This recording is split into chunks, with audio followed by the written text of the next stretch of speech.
Good morning all, and welcome to an ARO webinar from data to direction, the future of security operations. So appreciate that there's some people still joining, so I'm just going to give it 30 more seconds and then we will kick into it.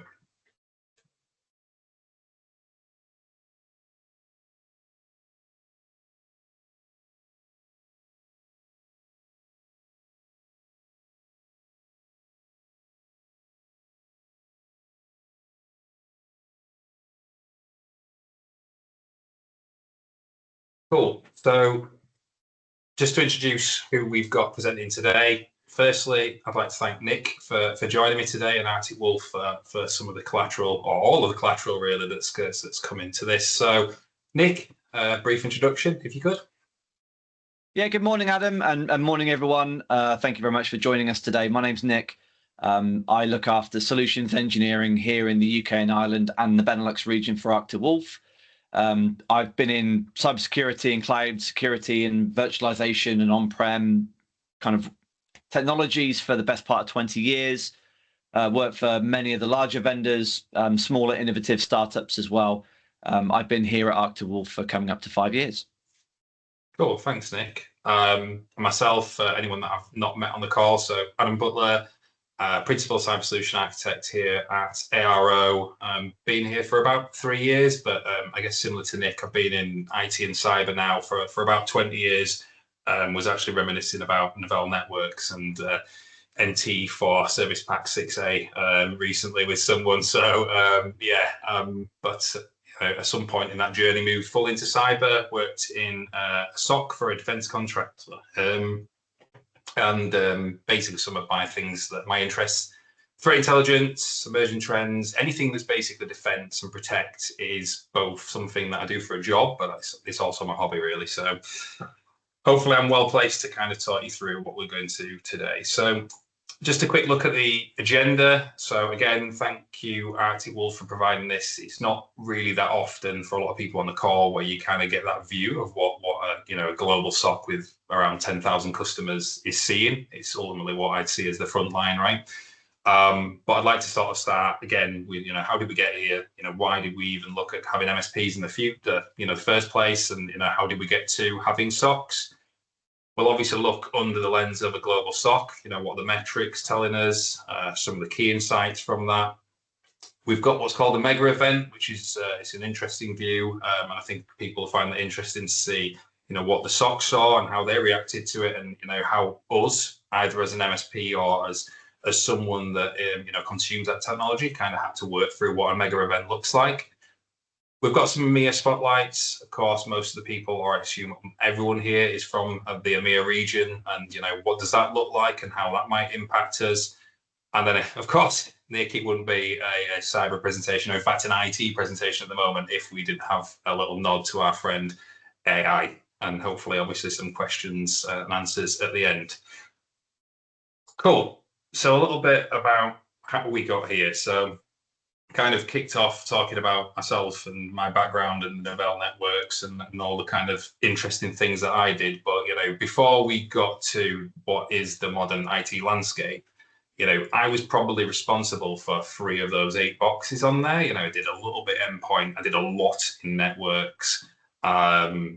Some of the other bits being infrastructure, being the main stuff, looking after the servers, keeping the lights on, and, spending my days looking at alerts from, tools like SCOM and things like that, right? Just to make sure we have that sort of business continuity.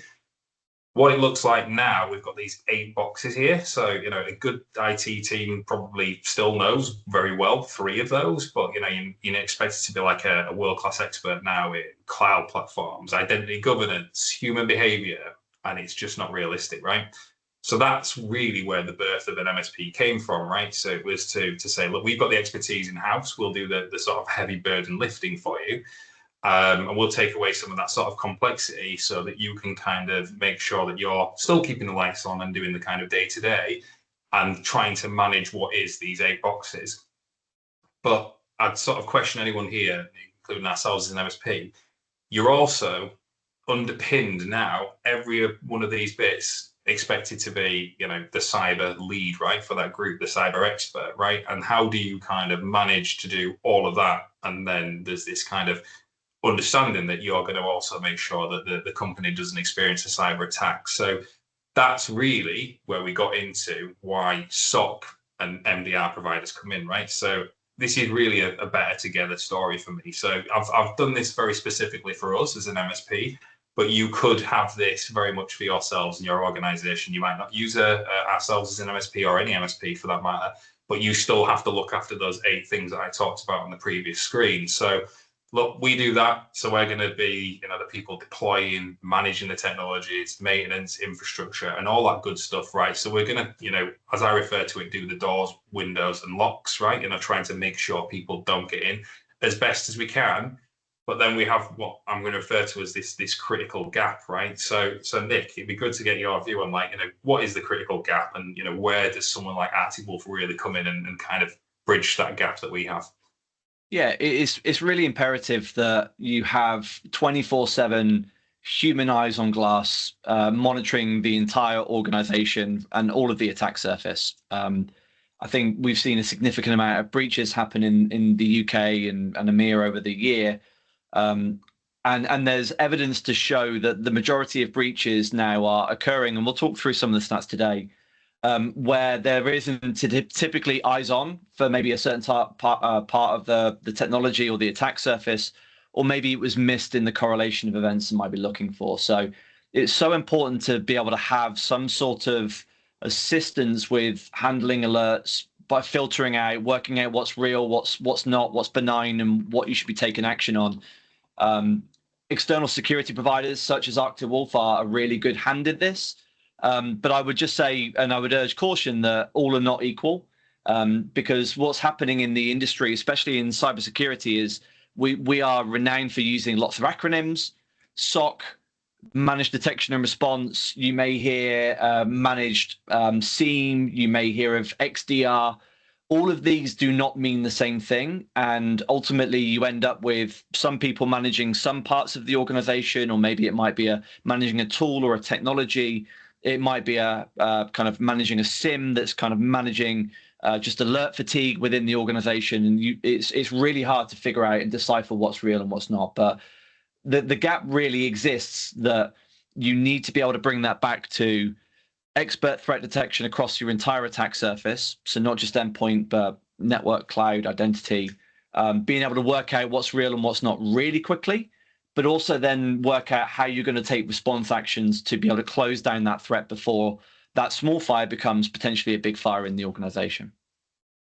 Yeah, completely. And again, from my past experiences working in a SOC, and we'll get into some of the numbers in slides coming up, but just to see how many events, or they called other things for other vendors, coming in to get down to that single point of action is a skill set, right? It's tradecraft, and you need tools and expertise to do that. So obviously we've kind of warmed people up to a little bit about what Arctic Wolf and what SOCs can do. So let's have a little look under the lens of what a global SOC. So as I mentioned very much at the start, what we're looking at today is it's not theoretical data, right? It's actually data that's come from Arctic Wolf. So this is the methodology, the methodology and the data sources. Nick, if you could just give us a brief of the size of the organization.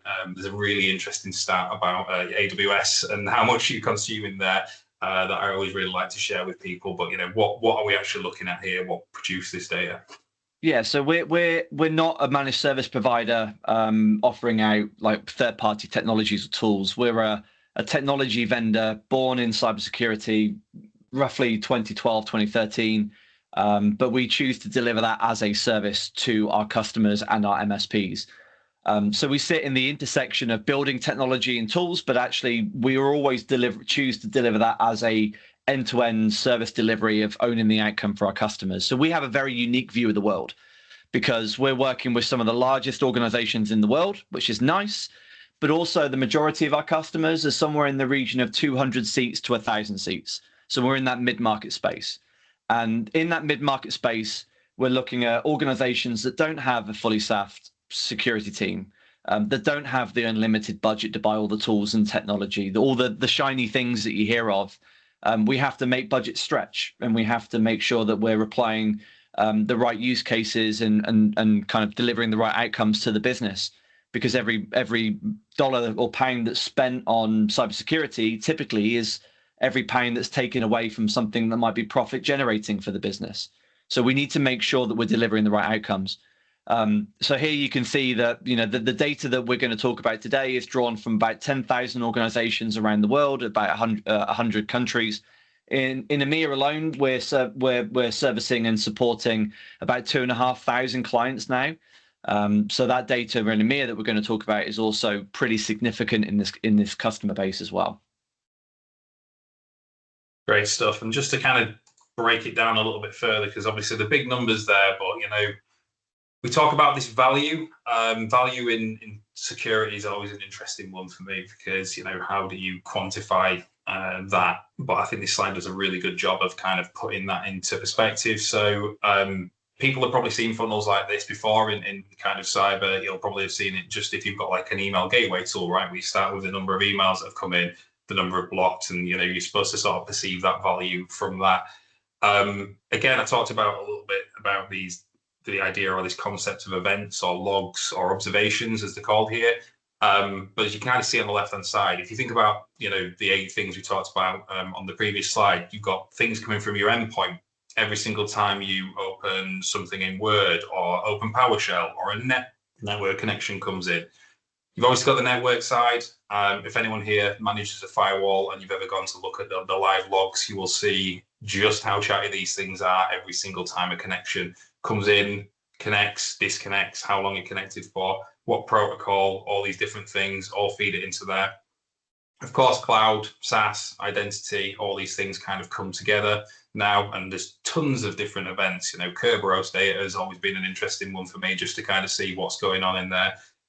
Humans, applications, all these things are happening, all these kind of logs are happening, and based on the sort of the information that we had on there and the number of customers, Arctic Wolf at the moment is processing around 330 trillion of these observations here, and this is where I think in AWS, I think it was something like you do like double Netflix or whatever the state. It was just a bonkers statistic about the number of logs that are going into that.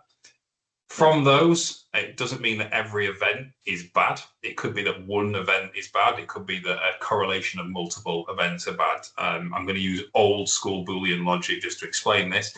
But if you have, one bad attempt, failed password in like 1 minute, probably fine. If you have 30,000 in 10 seconds from one IP, it's probably indicating that there's some sort of a brute force going on. So those multiple events make its way into one alert. But again, we've still got a massive number that we have to deal with from that.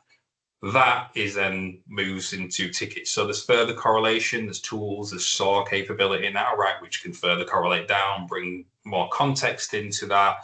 They make its way into an investigation. And again, this is where we talked about, right, where humans are still super important. We'll get onto that in a second.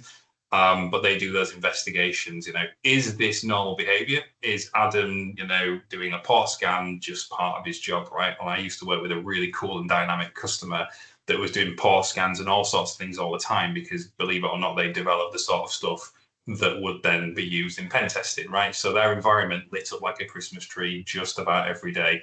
And we still had to work out how we kind of managed that. So again, what's normal, what's context, understanding that environment.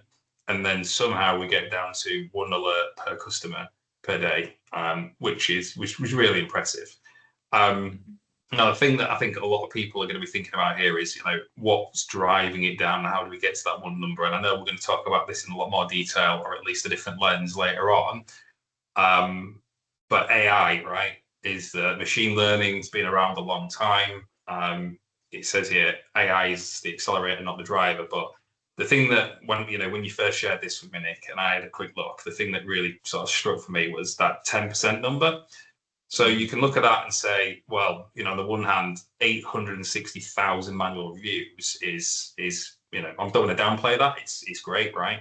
But we're being told that AI is going to, revolutionize things. It's going to do, a lot more. So I guess my question here is that it's obviously doing something, right? But, is this that you were just maybe early on in the cycle and you want to get to 30, 50?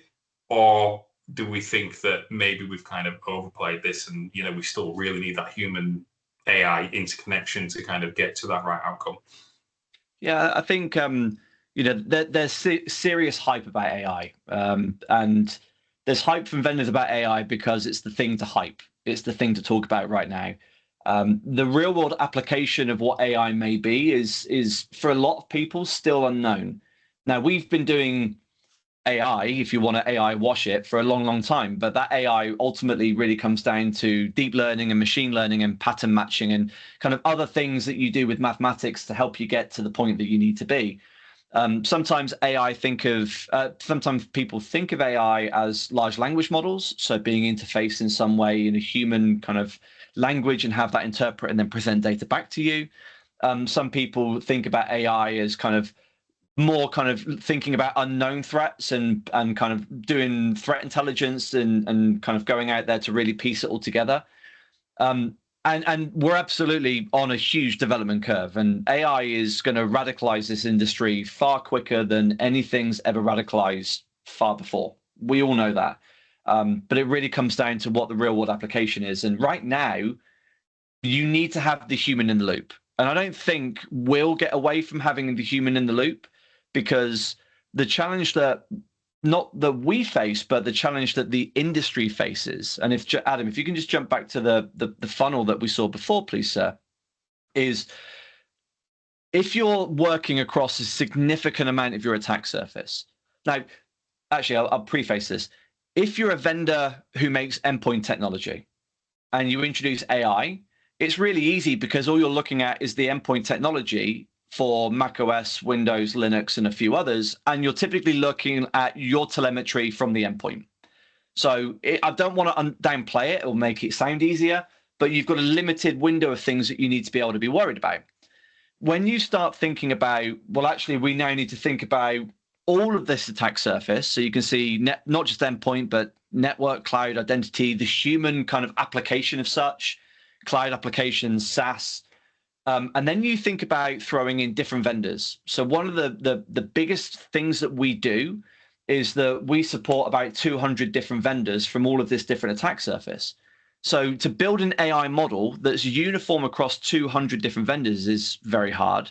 And also you've got to start then plugging in things like threat intelligence, and you've got to start plugging in response actions and kind of detections and all that workflow as well. So we still need that human in the loop. And I don't think that's going to go away, but AI will accelerate the development curve. And it's already done that for us. So we've implemented some significantly really cool agents in our platform. They already exist today. So we've got agents that continually scan GitHub for new POCs or new red teaming tools or new kind of threat actor behavior. That typically gets posted on GitHub. We create detections automatically based on the GitHub findings, and they get plugged into the platform. So when we see that first, we're not waiting for something to happen before we then reverse engineer it. We're kind of ahead of the curve. But it's really important that when you start thinking about SOC and security operations, it has to encompass all of this different attack surface and all the vendors and all the tools that you use. And when you start thinking about MDR, most vendors' MDR is I will manage your endpoint, or I will manage your endpoint and maybe a firewall that you've got. It won't be, and then I will look at your identity and I will stitch together your cloud logs and I will bring this all together in a nice bow. And so one of the things that we're really proud of here is the pipeline for us is going up. So we're close to 10 trillion observations a week right now. That's where we're at. So the data that we're processing and ingesting is never going to reduce, because the dichotomy of security operations is the more you do in your attack surface, the more data you're going to generate. But if you're thinking about a SIM, if you're thinking about a Sentinel deployment, or if you're thinking about a SIM of such, you're going to get charged on data ingestion and processing. So the more data you process, the more you're going to get charged. And so the trade-off is people typically go, well, how do I filter that to only look at the data I need? but the devil's in the detail. And so you need to have all that observational intelligence to be able to find the needle in the stack of needles to be able to then work on the prescriptive outcome that you need. So we don't charge for data ingestion. It's unlimited, because we need to have all of that intelligence to be able to work on and find the signal that we need to work on. And so we're really proud here that I think we've got, if I was looking at it, it's about 7 petabytes worth of new data that we ingest every week from our customer base. 71% of all of these alerts are benign once you apply customer threat intelligence, vertical threat intelligence, regional threat intelligence, but also context. If a customer does this behavior, well, that's expected behavior, or you apply impossible travel, or you apply other things to go around it to really round out that kind of workflow. And that's really what takes you to that AI versus human prescription. AI gets you to 90% of the triaging and theoreticals, but you need that human to really rubber stamp it and go yes or no, or I'm going to take this work, or I'm going to help out with this as well. Thanks for that, Nick. And it's something that I thought about myself, and obviously predicting that AI is going to be utilized is like predicting that England's going to have bad weather, and it does today, right? So it's one of those that wasn't a tough prediction to make. But again, myself thinking about my utilization of it, maybe not necessarily in cybersecurity, but really trying to think about why we're maybe at the lower end of it now. I think where people are in AI is, especially like PSA tools and things like that, because it's talking so much to people now about trying to utilize that and how they can kind of streamline operations and automate everything, is that we're using AI for the noise at the moment. I think we're going to get to a point where we start getting into the juicier stuff, where it's not just the kind of noise, right? When are we going to be at a point where we're confident that it can do that, whereas at the moment we're confident that it can do the heavy lifting, right? And I think that's something that's something that's mindful for me. I guess my thing here is that if you're not thinking about it, and I'm surprised, but some people still aren't thinking about AI and their journey and their business, and here we're talking about how it can be used for good, but if you don't have the right policies in place, it can be the next thing to be used for bad, or find its way into a paper or whatever that you'll have a data breach. So you need to be thinking about AI is the long and short of it. I know it's a buzzword, but start to think about where it fits within your organization and how it can help you on that cyber journey is where I think people need to be.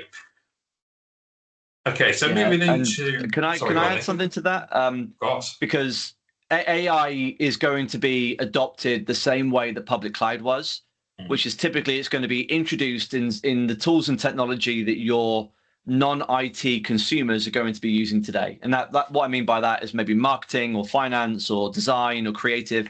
They already have access to AI technology today. And so really the main concern there is, how do you regulate? How do you train? How do you make sure there's guardrails there? How do people know what they should be using versus what they shouldn't? How do you protect your data?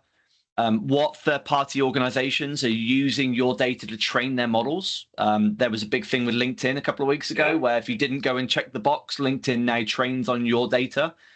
You're going to see a lot more technology vendors who are going to be introducing this kind of checkbox into the products that we all need to be aware of. And as defenders, you're right, we absolutely need to keep pace.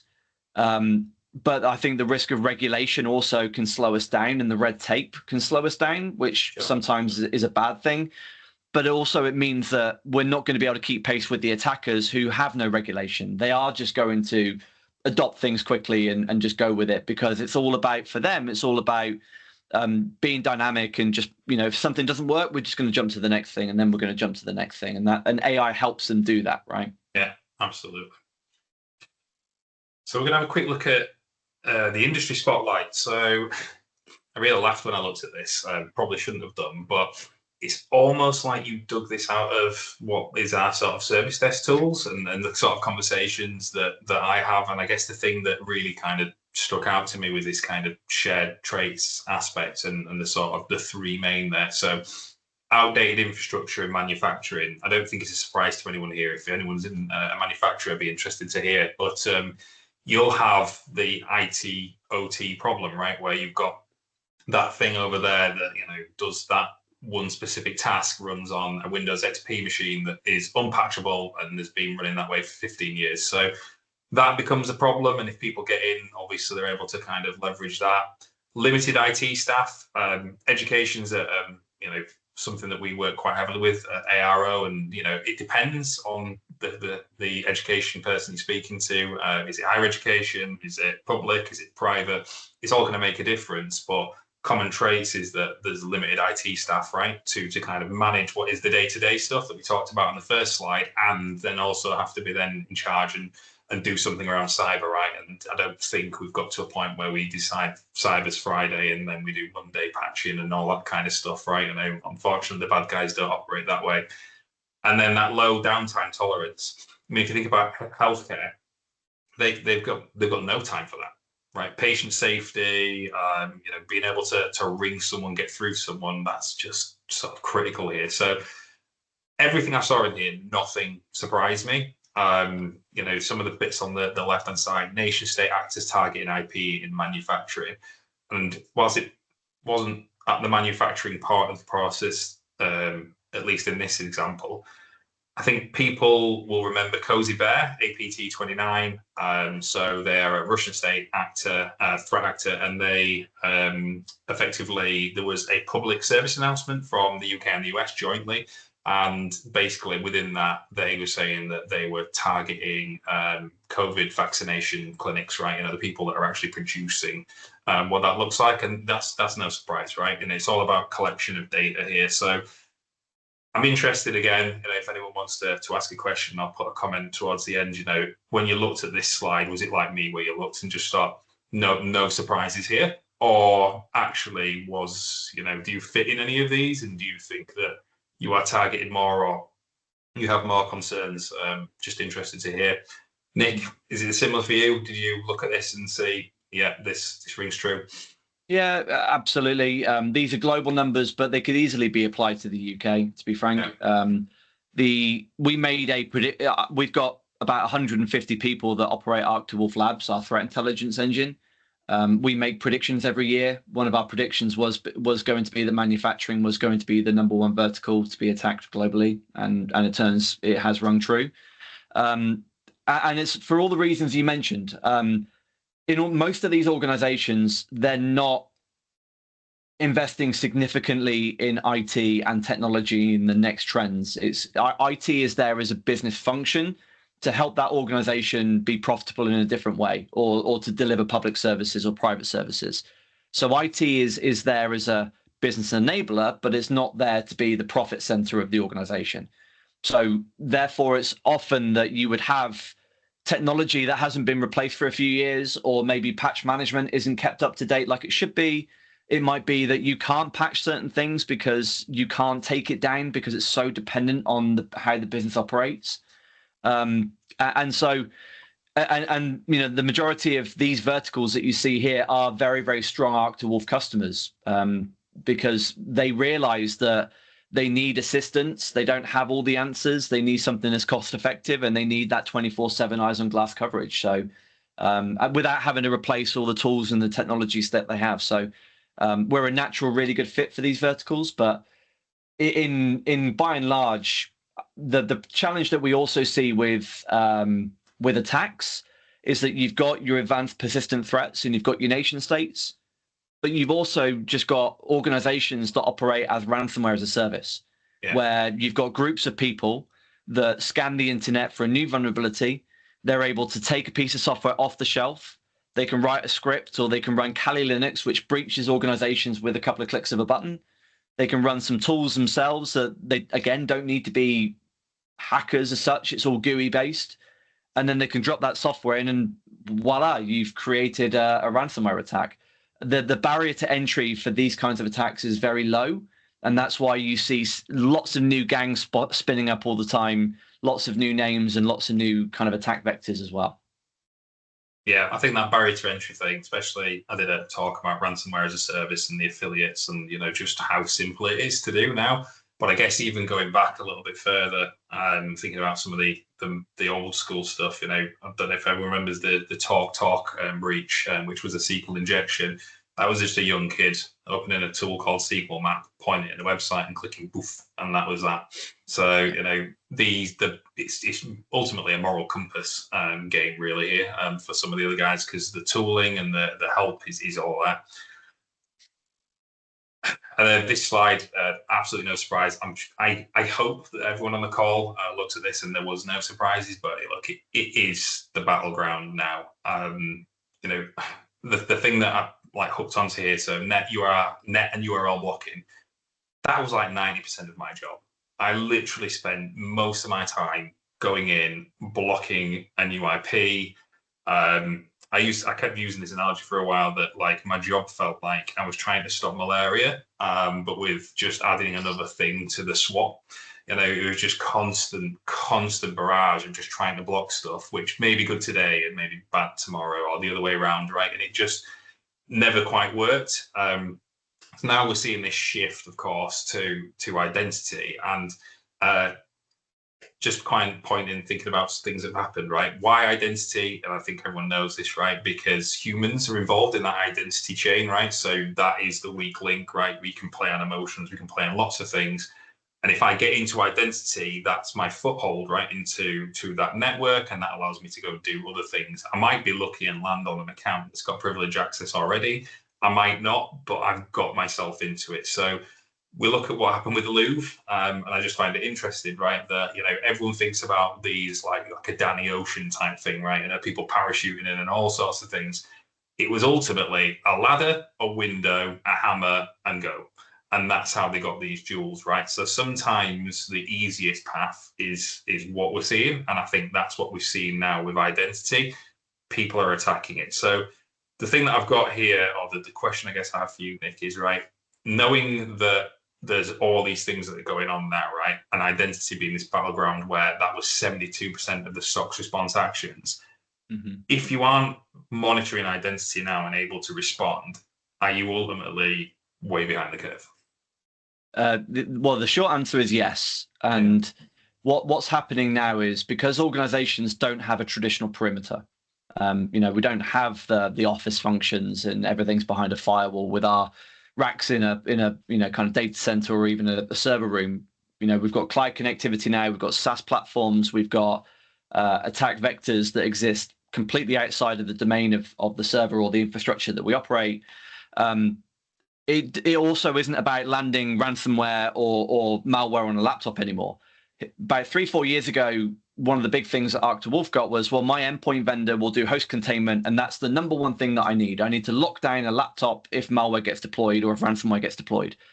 That's not the end goal now. The end goal is they want user credentials, because if you've got user credentials, then they're not hacking, they're logging in.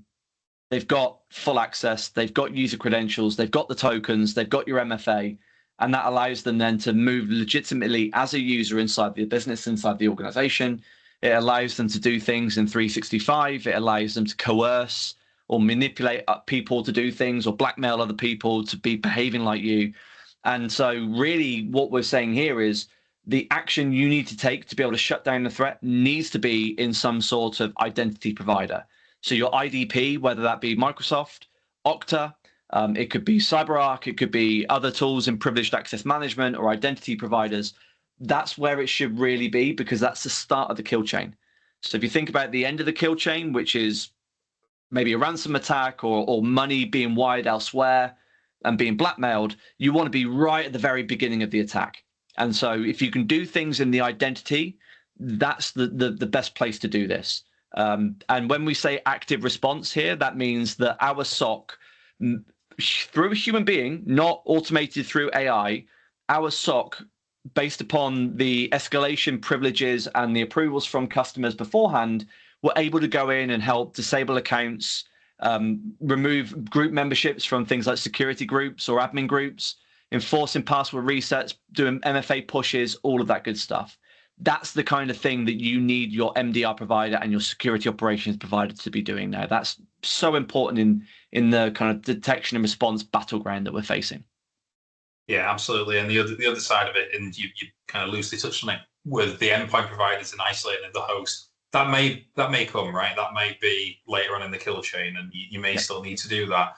But if you can do it at the identity before we get to that, it's a much less sledgehammer approach to it, because that endpoint may be, you know, just Adam's laptop, but it may be something critical to the organization as well, right? So again, I feel like identity is going nowhere, and we're just going to kind of see this trend sort of continue. We are, and you know, there's a cheap plug for us. Every time we build a detection into a third-party vendor, response actions are always part of it. So we support 10 different endpoint vendors today, including our own, but we also support, you know, the industry behemoths, network vendors, and kind of zero trust vendors that you can think of. AWS is your GCP, and then all the identity providers. So every time we onboard something new, like a abnormal AI, it might be, or you know, take another vendor off the top of my head, maybe one login. We don't just build like the API connector to get the logs, but we also build all the detections, but also then all the response actions that our customers would want to take on behalf of them in that technology or the tool. So you've got the whole life cycle of what that needs to look like in security operations. Often, most providers just go, yeah, I'll build you a detection for impossible travel. I'll send you an alert, and then it's up to you to take the action, which is not the outcome that you really look for. Cool. So I always get excited when we use big words like mega event. American company, so I like mega coming in there. But Nick, what's a mega event? And what we've done here is we've taken the lens from yourselves, right, as Arctic Wolf, and kind of what that looked like to you. But as a Sonic Wall MSP, I've also kind of done, you know, how it looked to us, which may be to an MSP, or it might be to some of the people on the call that have Sonic Walls themselves, and you know how they kind of had to manage it. So yeah, back to the question: what's a mega event, Nick? And talk us through what happened. Yeah, so a mega event was something that we coined internally when we started seeing things like Log4j happen.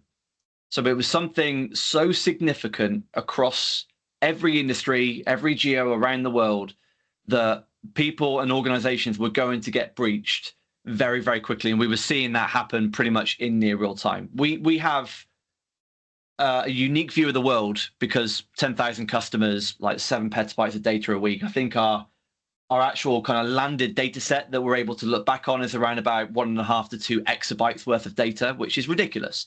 Yeah. And when you work in security, and also when you work in the realm of AI, the more data you have, the richer you are. And so we're the only vendor in the world that has that corpus of data across all these different vendors. So when we see something change or happen pretty much in real time, it kind of, our spidey senses are able to go up. And we saw, and I'm not picking on Sonic Wall here, it's just the one thing that we use as an example. We saw this with Fortinet, Palo Alto, Citrix had this with Citrix Bleed, if you remember. Yeah. We believe this year was going to be the year of essentially external VPNs and firewalls being popped, because it's so easy. If you can scan them, log in, you've then got admin credentials, and off you go. You've got your internal network access.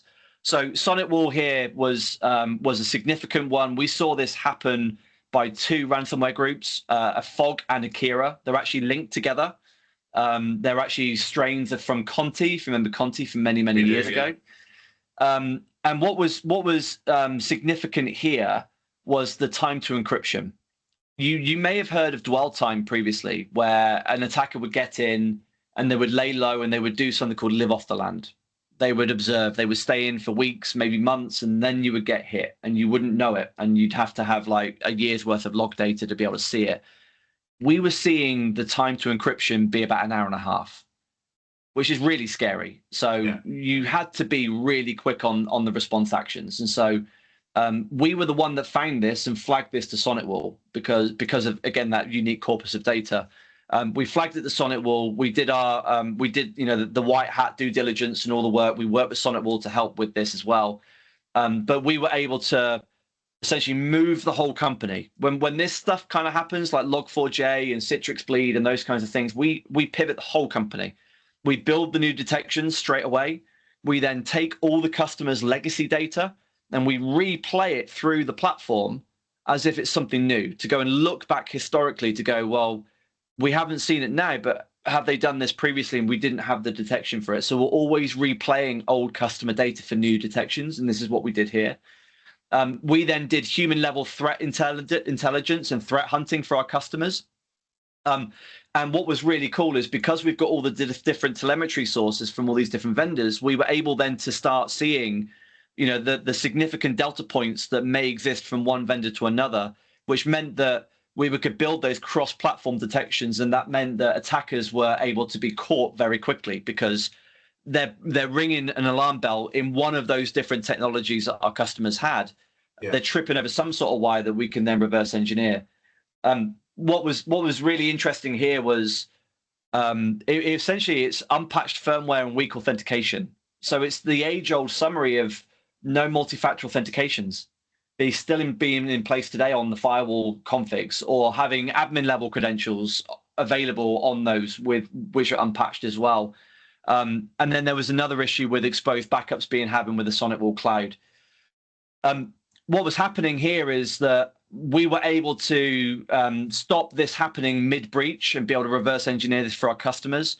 So we were getting ahead of this in real time, and we were the first vendor in the security ecosystem to find it, white hat it, announce it, and then respond to our customers. So we're really proud of that, but it's just another day in the life of what we do for our MSPs and customers. Yeah, and like I say, as you mentioned, we're not pointing this at SonicWall, and you mentioned some of the other vendors there, but we rely on technology, right? And case in point on this, last 3 weeks we've had not just Azure, which maybe was it last week or the week before, but obviously there was the big AWS. So we're kind of at a point now. It's not so much about you can do your best, right? You can make sure that you you configure it correctly. You make sure you've got everything there. You understand what your RPOs and your RTOs and what you need to operate like as a business. But after that point, if technology fails, it's really about how quick you can detect that failure, and then what does that response plan look like? So just as ourselves here, working with the likes of Arctic Wolf, working with SonicWall directly, and working with our customers, there was some real choice conversations that we had to have with customers there, where especially in one of them, where the SSL VPN, for example, some people relied on that technology to be able to operate. They still work in a lot of things being on premise, and while we're trying to shift people to ZTNA type approaches and SASE and all that good stuff, right? There are still people very reliant on these technologies. And once it's a bad day for you in that, you either get everybody to go into the office, or you have to then take the approach that you try to work from home and all the other information that you need to then pass to people to be able to do that, right? Because they're just not used to working in that way, and maybe the company policy doesn't allow that. So for us, it was constantly, and the main thing for us is always about, the communication. This is what's happened. This is what we're doing. This is what the response plan is. But without being able to have someone like Arctic Wolf, identify that issue to give us the sort of, call to action, as it were, to then go and do that response, we were lucky. Our customers didn't experience some of the things. We didn't get to the point of encryption, but we could have just been another stat on that previous screen, right? And that's not a fault of us as an MSP, or a fault of you if you've got SonicWalls or Palos or FortiGates or Barracuda or whatever you have as a firewall vendor. You do the best with the technology, but if they have a breach, they have a bad day, that detection, that response is kind of where we're going here, right? You need to have that right. So if you don't have a response plan, you need one, right? Is I guess my advice here, right? You need to have an incident response plan. If you don't have one, again, we'll give my details out at the end, but please do get in touch and we can talk about how we can help you on that. Yeah, and just to add some color to, you can see that CVE number there. Yeah. There were over 40,000 vulnerabilities issued last year. This is becoming so hard to manage, and this is no one's fault. This is not throwing shade. It's absolutely not calling any vendor out. Patch management, vulnerability management is such a hard part of cybersecurity now, because you need to plan and take things down that are mission critical or business critical, that impact the way the business runs. And if you're not able to keep up with the trends of cyber, and it is really, really hard because there's new things announced every day. There's new 0 days, new vulnerabilities. You have to work out what's real and what's not, what's going to be impacting your business and what isn't. And that's where having a global cybersecurity provider such as Arctic Wolf is really there to pierce through that noise and give you that signal. Like I said, because we're vendor neutral, we don't have a technology skin in the game. Our only outcome is protecting our customers. But because we've got our own internal threat intel, we don't buy that in from someone else, and we generate detections based upon what we see from our customers, we're able to be very, very quick in kind of anything that diverts from the norm, to go, this doesn't look real, right, we're going to help you work on this, and we're going to pick up the phone, not just rely on email or open a ticket. We're going to pick up the phone and we're going to triage it, diagnose it, and respond to it together and own that outcome. That's really what security is about. Completely.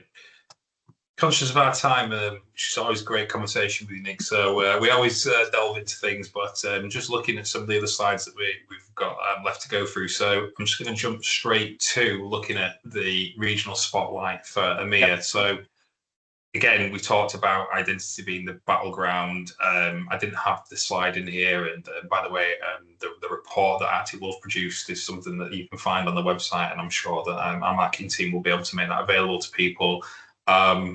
What I saw from there, the difference between EMEA and some of the others is Google used a lot more in the APAC region, so therefore that was a lot higher. But this business email compromise stat is, well, that's not a small spike, right? That's no. A massive spike here, and it just kind of highlights what we talked about in identity. The one thing that I find interesting, to speak to people about email probably more than other things, because it's something you're kind of living all the time. And I wonder if people have become complacent or fatigued or whatever it is, where they are, oh yeah, we get those emails coming through. Do you? Well, how many? Is it 100? Is it 10? Is it 1?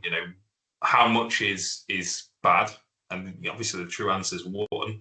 But again, it really brings us down to that point. If you have something getting through, you should probably speak to someone, right, for a start, right? Because maybe you've not configured the tooling correctly, and people like ourselves can help you with that, or we can provide additional tools to try and kind of circumvent some of that. But the next point when something like that gets through is it's going to go straight to that identity. And as I mentioned earlier, and as I asked the question, Nick, it's very much, if you stop the identity bit, or you stop it after the identity has been breached quickly, that's the difference in that kill chain, right? It's either going to stop here, or it could make its way all the way over there, right? And that's where we see most of our customers having the sort of conversations and concerns at the moment is around this identity, and how do I do more around that?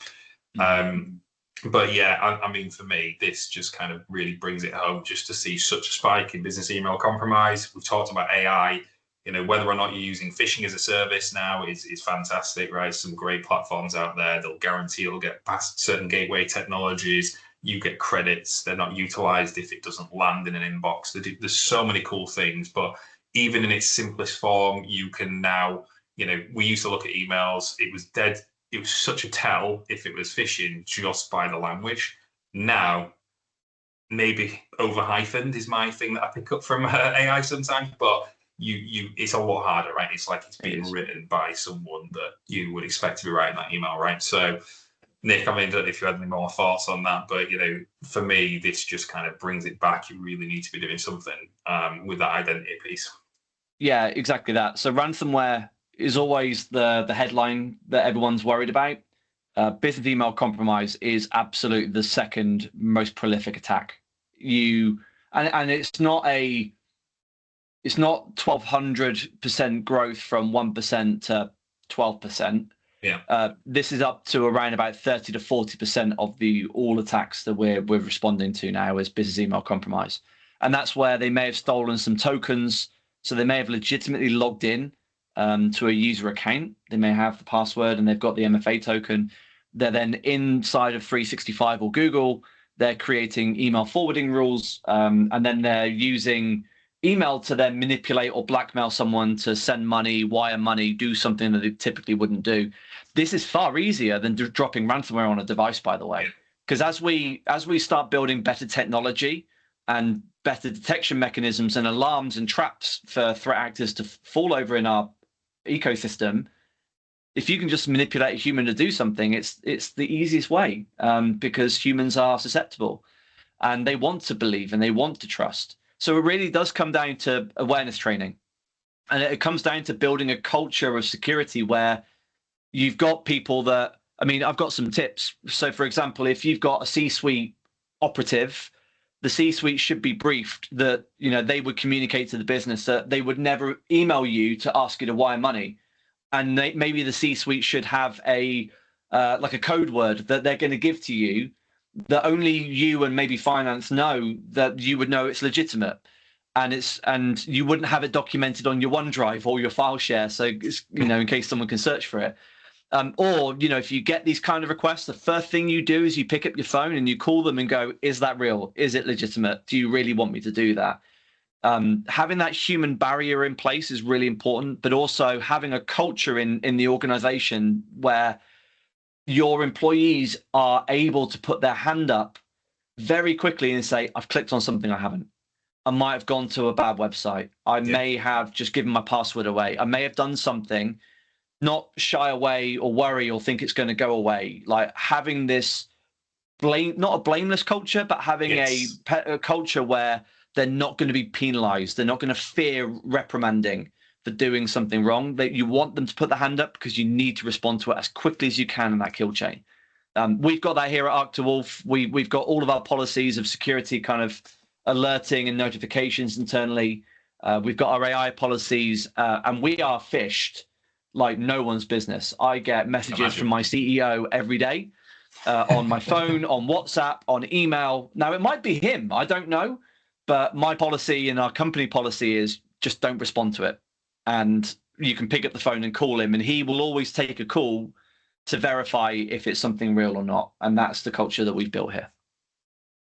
Yeah, it's I like to use the Reddit example for that. If you remember the very short Reddit breach, and that was very much that like phishing campaign, and the person that had got it was one of those after moments where they were like, something didn't feel right about that, and because they didn't worry about all the things, the persecution of getting fired or anything like that, they were able to abstain. You know, this stopped it very early on in that kill chain, and that was, you know, a great example of how that can work. If people are worried that, well, I'm going to get fired, they might say nothing, right? And then where are you in the kill chain when they actually get alerted via some other means, right? So yeah, absolutely. Security awareness training is great in itself, but that culture piece and that, you know, cyber culture is massive, really.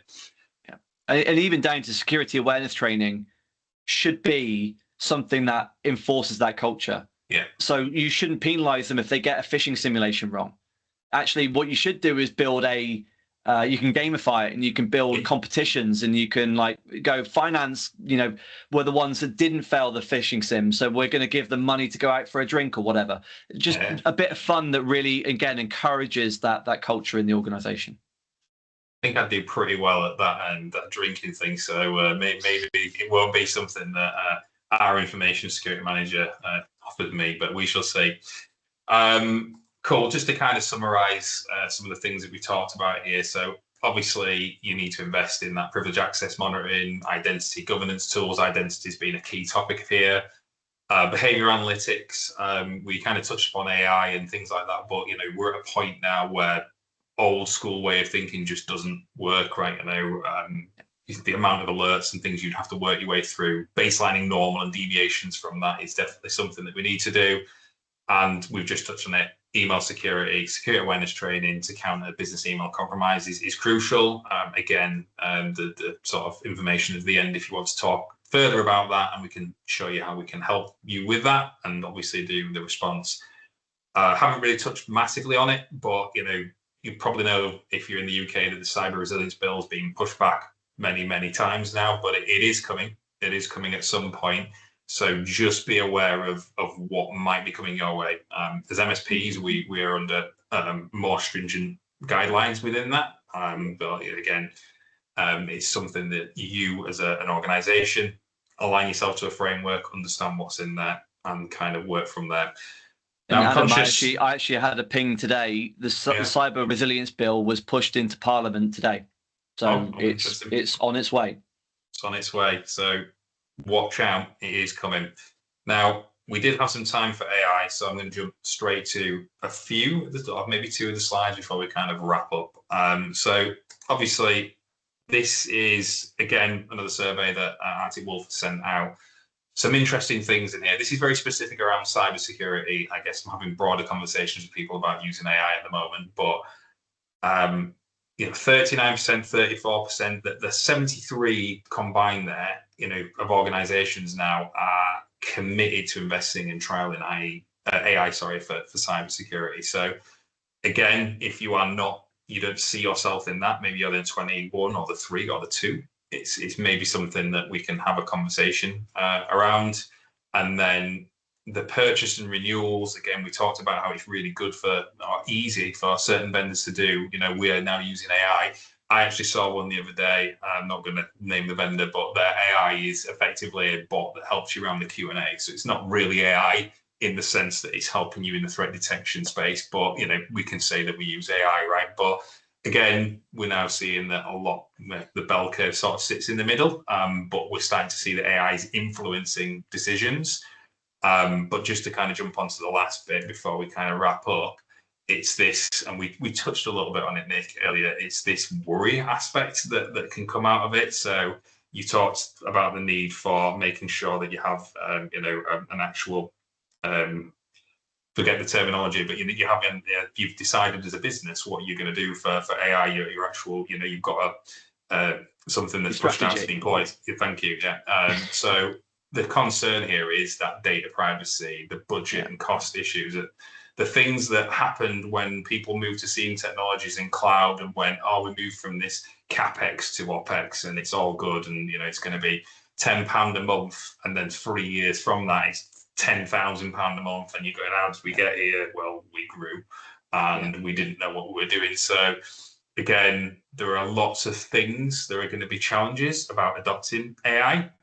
And it's interesting to see that other people are kind of sharing this view. So, if you're looking into this, again, there'll be information at the end that you'll be able to kind of reach out and have conversations with us. But AI is very exciting, but we need to make sure that we guide in the right path. And I think you referred to it as guardrails, and that's exactly how I see it.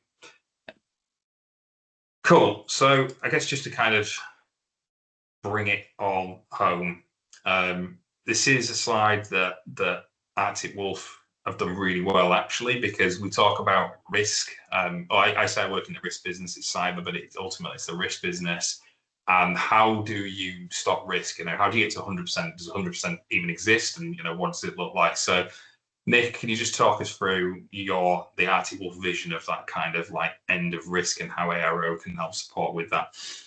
Yeah, of course. So what we've talked about today is all around detection and response. So responding to threats, responding to incidents, and ultimately that means that something's happened with some bad guys to have that threat happen. So that's too far down the kill chain, right? So if you think about it here, you've got detection and response, you've got incident response, which is calling in, it's the bat phone to call in the expertise to negotiate ransom or to do forensics. That's too far down that kill chain, right? If you're only doing that, then you're always going to get popped because you're not fixing the problem at the source. And so if you shift left to get yourself to more of a holistic, proactive security measure, that's how you keep ahead of it's a hamster wheel, but you need to keep ahead of that hamster wheel. And trust me, as soon as you start and as soon as you get into a rhythm of it, it becomes easier.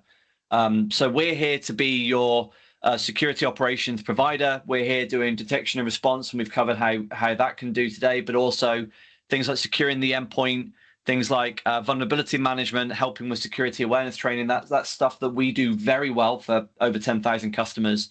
But ultimately, we're that guiding light that sees all of this noise that can really help filter that. And we do that for not just our customers, but we also do it for innovative MSPs such as ARO, right? Because that's the guidance that ARO need to be able to take the action across all the suite of customers that they protect as well. Adam, just want to flip that back to you just to close off. Yeah, and like I say, we talked a little bit about the event that happened with Sonic Wall, and we say, as long as you've done all those good practice, right, then, you know, hopeful that you wouldn't have that bad day, but sometimes they do fail. Actually, when we look at the stats and we kind of talked about them and things that typically happen, it is the unpatched, right? The manufacturing slide that we talked about, you know, things not being patched, things not being configured correctly. That's what typically leads to a point where the, you know, Arctic Wolf and the detection team that come in, right? So the more we can do up front, the better chance we have. And that's where we at ARO, with our partners at Arctic Wolf, are here to support you. Yeah, and we stand behind that. We give our customers up to $3 million of a financial coverage with a warranty, which is no cost. You don't pay for it. It's just an additional benefit that you get to help you with your excess on your cyber insurance, to help you with incident response or legals, should you ever need to call upon it. So it's just something else that you've got in your back pocket that your CFO can use or kind of use to trade off on cyber insurance excesses and other things as well. Great stuff.